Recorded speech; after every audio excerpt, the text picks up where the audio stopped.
get up from the table, and I had this like cup of soda thing, and I slammed it in the trash can, and that was right behind us.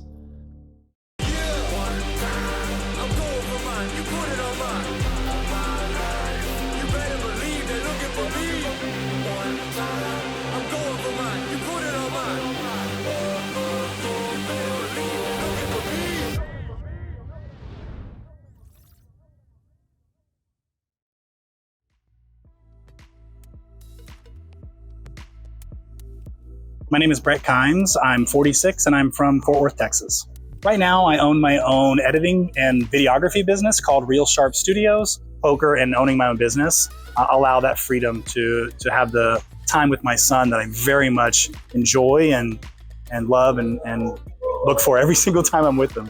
All right, we're in, what are we in? Where are we? A maze.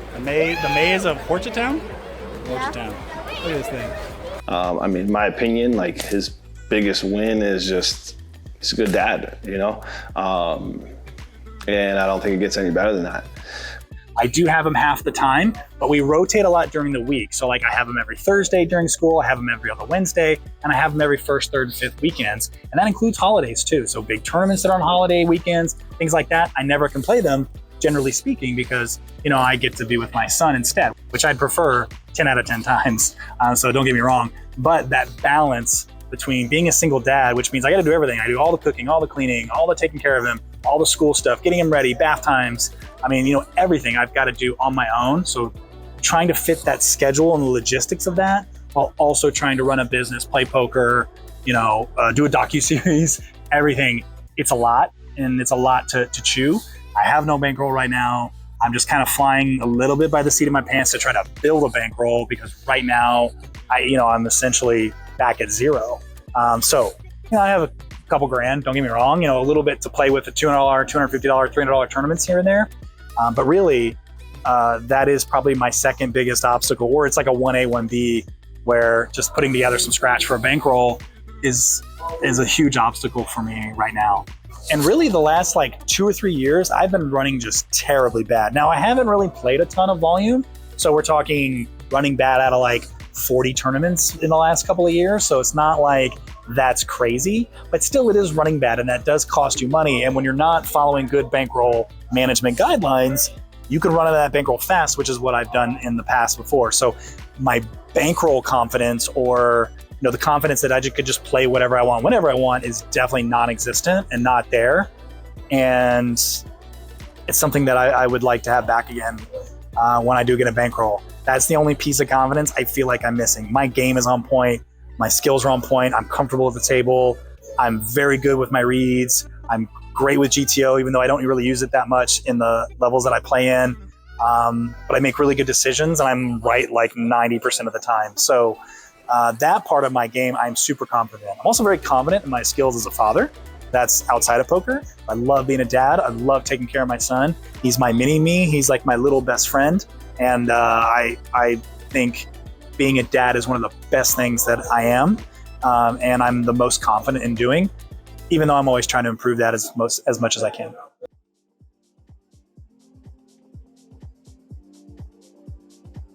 So towards the tail end of the trip, it was pretty obvious that the crew was getting a little burned out. It had been a very fun but exhausting week of poker, and I felt like we needed to switch it up a little bit. And so I forced everybody to head over to Choctaw and fire up some slots and just have a little fun. We pulled some money together, hunted some buffaloes, played some video poker, and just allowed our minds to just unwind. It ended up being a cool time. I actually hit my first royal flush in video poker, which was really cool. But it was also a really cool time because we ran into longtime friend of ours and fan of the show, Scott Beckom, AKA DFS Brat. Hey, look at ACR's new ambassador. How's it going? It's going. It's going. Are you up right now? I am up over $1,000 right now. Over $1,000. I met Scott several years ago on a live stream in Dallas at TCH, and we've been friends ever since. And Scott's one of those guys who has just been blindly loyal and faithful and supportive of everything we've done since day one. Hey guys, the name is DFS Brett. What I like about Chase the Dream Project, it's the rawness. It's absolutely the rawness. And so he's just one of those guys you're always cheering for to be successful. Well, I lost that just in two flights. Good job, man. Thank you. Thank you. How much longer are you gonna grind? We going to dinner now? No. Then I guess I'm still grinding. Good. They're in the trenches. They're doing it, which is where I want to be. Because they're people just like me, just looking to get ahead in what they love, which is poker.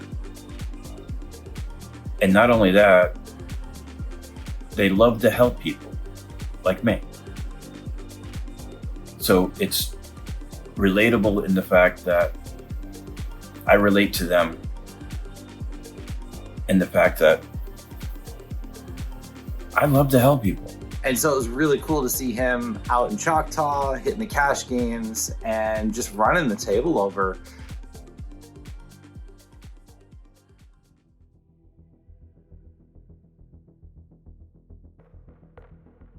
So day one was kind of interesting. It was a little bit different than I had planned. I was supposed to come in the night before, on that Sunday night before the double stack tournament, and join the crew in Durant, Oklahoma, in that Airbnb, and just kind of get everything ready and get settled in, register for the tournament the next day. That was the plan. However, I have a little corgi. It's actually my son's dog, Caramel, the corgi. He was supposed to go to my son's and my son's mom's house. However, she has two dogs, two really big dogs, and they decided that they were going to try to eat Caramel for a snack. So not the best environment to drop the dog off in. The very next day, there on Tuesday is actually a tag team event that was going on at the same time. So as I was driving in, I was like, you know what? I'm kind of like rushing to get there on time. Like, I'm not sure, maybe I shouldn't play this tournament. But when I got there, Rob had told me, he's like, hey, you might as well fire this and we'll figure out the tag team situation. There was 5 of us, so there had to be an odd person out anyways. And so he said, we're all firing this event, so you should fire it too. I was like, okay, so fired the double stack.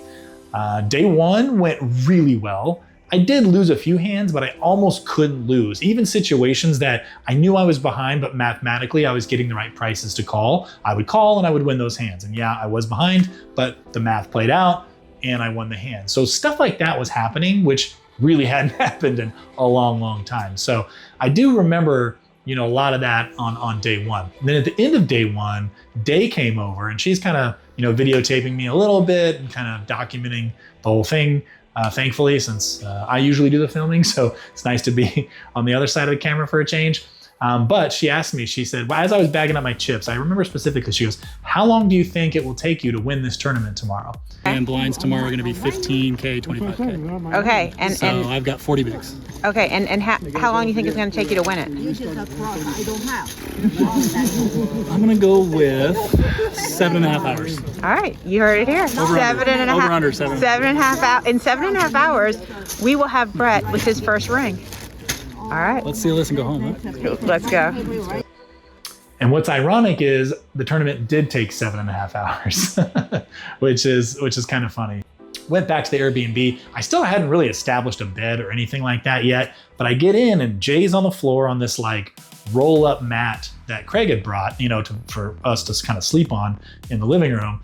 Rob was on the couch and I'm looking around. I'm like, oh man, where do I sleep? Because I was thinking I was going to be in the living room on the couch or something. And Rob goes, hey, Jay gave you his bed for the night. For someone like Brett, who's just had a tough time, like, you want somebody there for you, And I was like, seriously? He's like, yeah, he wanted you to get a good night's sleep. And I was like, man, that's awesome, Like, what a good team, like sacrifice. I didn't pay anything for the Airbnb. I just kind of crashed it, to be honest. But Jay, was like, hey, even though I paid, you take my room, so you can get a good night's sleep. Turns out I didn't get a good night's sleep. I was just really excited for day two. There was only like 36 people left, I want to say 35, 42, it was something like that. I was top 5 in chips at the time, I think, if I remember correctly. I was one of the chip leaders going into the day 2 there. And so the excitement and the nerves really kind of started getting to me at that point. And I just barely slept at night. I maybe slept 3 hours, something like that. Then woke up, got everything ready for day 2.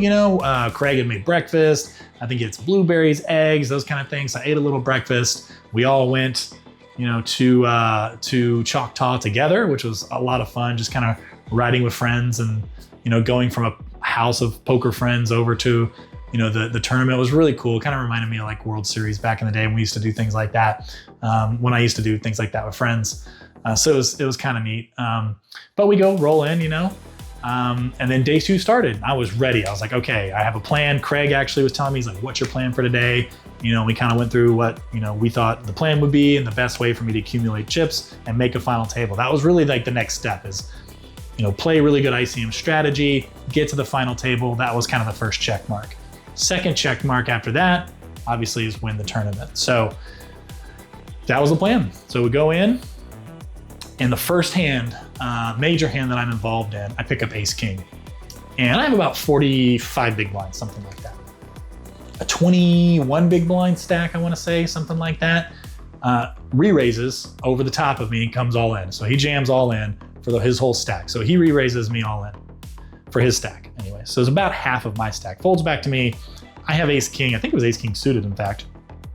Like, I'm never folding for 20 bigs, right? So I, of course, snap call, and he turns over pocket aces. That's the one hand you really don't want to see when you have ace king. He holds, and we swap stacks. So I go from one of the chip leaders to one of the bottom in chips with about 20 big blinds right away. And I was really worried at that point about kind of where he was going to be emotionally, because he really had built it up, and put himself in that spot. But I was really pleased because he seemed to have a really good centered moment after that big cooler. And then I just proceed to get card debt. I mean, nothing for cards, nothing. Rags, 10-3 offsuit, queen deuce offsuit, king 3 offsuit and, early position, 7-3, suited or something, early position. When we got to the final 2 tables, I want to say I was about, I think 9 big blinds at that point. I folded. Luckily in this player pool, a lot of people punt. They don't really understand ICM strategy. So people were punting. And then they got to the 2 table. Then they get to the final table. Once they got to the final table, we were all locked in. All the rest of us, I think Rob was jumping back and forth between the tournament and the rail, but Jay and Day and I were right there on the rail. I was there on the rail, and I was trying to do a repeat of the Lucky Railbird, and it was amazing to watch. He's such a good poker player. He had an incredible run. He was just making all the right decisions, and it was great watching it. Next thing you know, we're at a final table. I think I was bottom in chips. I might have been bottom 2 in chips, but just kept hope alive. Really folded things that I probably wouldn't fold in non-ICM and final table situations. Like I had a suited king 8 that I would normally open. I folded it. Just because there was, I think at that time, 2 shorter stacks than me. I'd picked up some blinds and antes here and there. I even asked Craig and Day, after I folded, I snuck over to them and I was like, hey, king 8 suited, should I be raising there? And they were like, absolutely not. I was like, okay, good. I just want to make sure I'm playing good strategy, And then I pick up pocket queens and I immediately double. I think I was against 9s, if I remember correctly. Queens hold, I double my stack. I go from I think at that point I was down to about 6 big blinds. I go from 6 to 12 big blinds. And then I kind of grinded it up. I think I picked up a couple of blinds and antes. Next thing you know, I was about 20 big blinds, which is a pretty good stack for the situation. And then got into kind of a couple of hands with a guy that kind of overplayed with Rodney, actually, who overplayed his Jack 10. He ended up flopping top pair. I think that's when I had pocket kings, if I remember correctly, and ended up taking down a massive pot because he just couldn't fold his top pair Jack kicker. I think he ended up having a gut shot straight draw to go with it, if I remember correctly. But that really just put me into the chip lead at that point. You want to think about, like, after each major confrontation, reestablish like where the table is, like mentally, where the chips at. Yeah, the dynamics. Did anything change? As a guy who is now not desperate, and that's that's a good point. That perception, their perception of like what's going on and how they feel. That's a good point. And you don't have so much that you can just hammer away at like recklessly, but you have enough that you can raise fold. Yeah. But I do a lot of raise folding as chip leader. pick good hands, if I need to, pick good because they're not spots. going to go with it unless they've got it for the most part. All the people that were punting are pretty much done. There's still 2 guys, but again, they're the more recreational heavy players, so it's fine. But yeah, I think the others are going to be playing the right ICM ranges and things like that because they're good players. Hey, Brett. So I had the opportunity to pick on them a little bit. Guess what? You're going to win your first ring today. Let's fucking You're do going it. to win your win. Once I got the chip lead, I really just started hammering. I was opening pretty much every pot. I might have folded 1 or 2 here or there, but I was opening it as much as I could because there was a short stack on my right. And every time he folded, I knew everybody had to fold, because of ICM pressure. So I just kept raising. And then we get down to about 4-handed, and Rodney, in the next 10 minutes, I want to say, might have been 15 tops, takes out the other 2 players. It was just bam, bam, bam. As quickly as we got to 5-handed, we were down to 2-handed and heads up.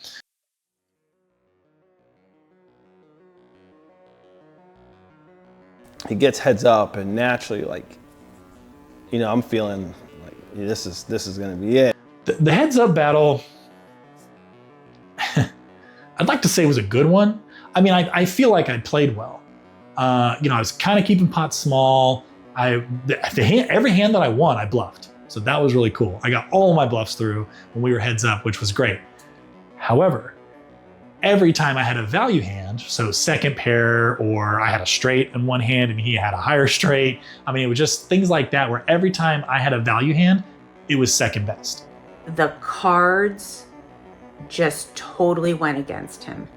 And so I got down to about 10 big blinds, and I pick up king 9. I raise the button, he calls in the small blind. It comes ace 9, I don't know, 3, something like that. He checks, I bet, he raises. And I thought, this smells a little fishy, but I have the best 9. So I call, and he immediately looks at the dealer and goes, good call, and he starts laughing. And when he said that, in my head, I go, I think I have the best hand. And so the river comes, it's a total brick, it's like a 3 or something, and he goes all in. So it's like my last 6 big blinds or 7 big, it's something like that, 7 big blinds. I tank, and I'm like, how can this guy have it every time? The board's ace 9 and then some rags, right? How can he have it every time? So I say, you know what? I think I have the best hand here based on all that stuff. I call, he turns over ace 3 suited or something like that. And that was it. I was out of the tournament. Second place again. So the monkey on my back still there. That live tournament win just eludes me. Always the bridesmaid, never the bride, right? Which is unfortunate because I've won things online. I've just never won anything live. And I just want my name, engraved on a trophy, on a list of records. I did this, I won this. A major tournament, a ring, a bracelet, something. And I got the text, that, hey, Brett got second, and he's not happy. And I look over in the room, and I could see him. He's grabbing his bag, and I could see the steam from across the ballroom. And one of the things I do recall thinking about was if I finished heads up, if we got heads up and I finished second again, that I was going to go out with some dignity, some class, shake his hand, those kind of things, not be a big baby about it, basically. But when I finished second and it was over, I shook his hand, I did that. But then that emotional side of me just took over, and I just immediately just became so disappointed and so pissed off that once again, I couldn't close the deal and finish it and win. Once again, I was a loser. That's how it felt, you know? Again, like it's a hard thing for me because, you know, most people would just send the text, you know, and say like, hey, nice run.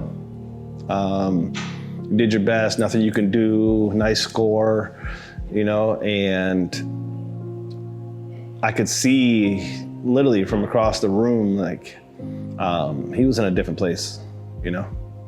I get up from the table and I had this like cup of soda thing and I slammed it in the trash can that was right behind us, or behind me, behind my seat. And Day tried to, you know, console me. You know, it's gonna happen for you. It'll happen, you know. I didn't want to hear it. I was just like, not right now. It's never gonna happen. I'm never gonna win. You know, I was kind of just like shouting those kind of things and just being a jackass, honestly. I mean, she was trying to help me. She's trying to be my friend. And, you know, I mean, I wasn't like mean to her. I was not trying to hear it at the time. And as I'm walking over the payouts, I look up and I see Jay. So I waited to fold around to me, and I'll never forget, I was in the small blind and I looked down, I had a rad card, I immediately tossed it in the muck, and I get up and I walk away. I had a pretty decent stack at this point, and you know, I could afford to kind of step away for a few minutes, because that's what was important to me. And so in that moment, the right person for him to talk to is Jay. And Jay was amazing. And he's just got this look on his face, you know, like he's the one who lost. Because he knows how it feels to be so close, you know? So he kind of opened his arms and I gave him this big hug, and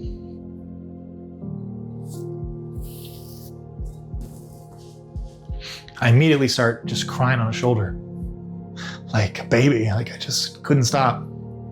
So I walked over, gave him a hug, you know, and I kind of whispered in his ear, you know, to kind of like embrace the moment, but don't be upset. And I just remember saying, it's so hard. It's so hard to get this deep. It's so hard to win. And when you get in that position, you want to win. It's just so difficult to get there. And when you lose, it's so painful. And I knew he understood. I probably cried on his shoulder for like 5 minutes, like no joke, at least 2 or 3. You came out here and you haven't played, you know, Brett hasn't played in a while, and it's your first event. I've already bricked 4, maybe 5 buy-ins. He comes in, first buy-in, just like Rob, and boom, off to the races, final table, and he gets heads up for a ring. And I know he felt like he was denied, you know. Brett's been in this spot before. Heads up for a bracelet, got denied. And then you see the success that like Craig has had all summer, the deep runs, Mika strung up, you know, I've had some final tables along the way. I didn't capture any wins out of it. Annoying, frustrating. I got a second place. It was annoying, but when you're in that moment and you have so much passion for the game, I knew what he was feeling. So I let him know to just be grateful. But I had some money to give me a little bankroll to help me get started. I'm still behind, but I have at least a foundation now to start with, better than what I had before, which was basically $1,200. So a nice solid something to build from, solid foundation to build from. Gave me a little money to take my son to Broken Bow, Oklahoma. We went to a cabin and we did a maze, touch a rhino and pet a rhino and feed a rhino. That was cool. My son loved it. It was our first real vacation, since the divorce, since his mom and I split. And he really, really liked it. And we created some core memories together. And that was all because of this tournament. So even though it felt like I lost, I didn't really lose. I did gain quite a bit from this tournament and from the second place, which is good. Day and I we went with Brett, we had dinner. An hour later, he's fine. He's we all understand the game. And afterwards, we went to a Mexican restaurant, I think, and ate some queso and I think enchiladas, if I remember correctly. I just ate as much comfort food, rice and beans, as I could. And then Jay was making a deep run. He made a day 2 that very night. And so I gave him his bed back and I slept on the floor on that mat so that he could get a good night's sleep. It was his room anyways, he paid for it, so it worked out. Yeah. Next week on Chase the Dream, Rob continues his poker journey to Minneapolis, where he meets up with Jim Reed for Rec Poker Weekends.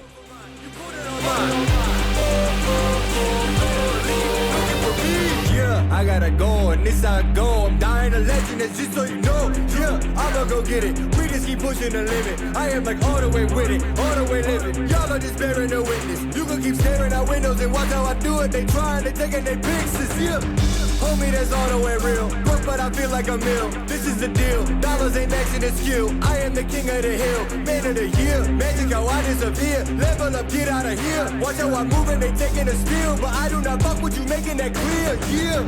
Finally all the way good. Wish that a motherfucker would. Best in the game is a new attitude. Maybe I'm not, but I'm better than you. Yeah. But all of them voices, we got them. Lie to me, Hillary Rodham. I just came back from my kid in the bottom, and now I'm gonna bring it back all